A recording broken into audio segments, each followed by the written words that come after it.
You know, it's been a strange road for me, you know, doing what I'm doing. I absolutely hated politics when I was growing up. My father was very involved in city politics, and I remember as a little boy watching these politicians come to our house, talking to my father, trying to get his support, and I thought, what a waste of time. You know, when I grew up, I'm gonna play center field for the New York Yankees, and as I got a little older and I got in high school, I thought, maybe I better have a backup plan in case the Yankee thing didn't work out for me.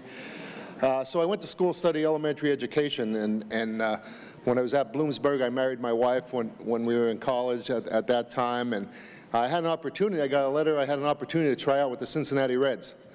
And it was literally, it was like a dream come true for me. But, you know, so I had to go down to Florida, and I was very nervous because I had to tell my father that I wanted to quit school. I was in my third year of college, that I had to quit school and go down to Florida to play ball.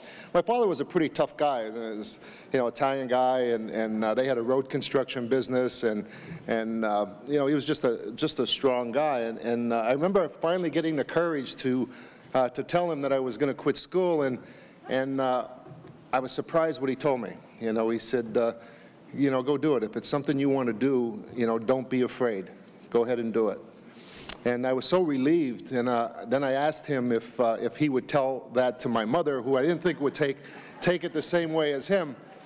I went down to Florida, played baseball, and unfortunately for me, the Cincinnati Reds made a claim that I could not hit a curveball, and that was a little problem for them, so they were going to send me home.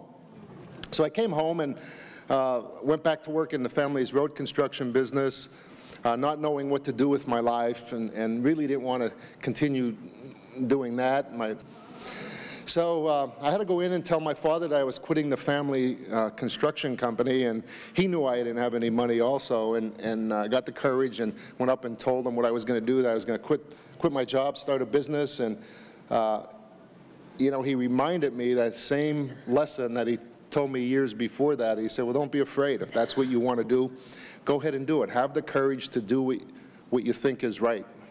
And again, I was so relieved, and again, I reminded him if he would tell that to my mother, because I knew she would think I had lost my mind.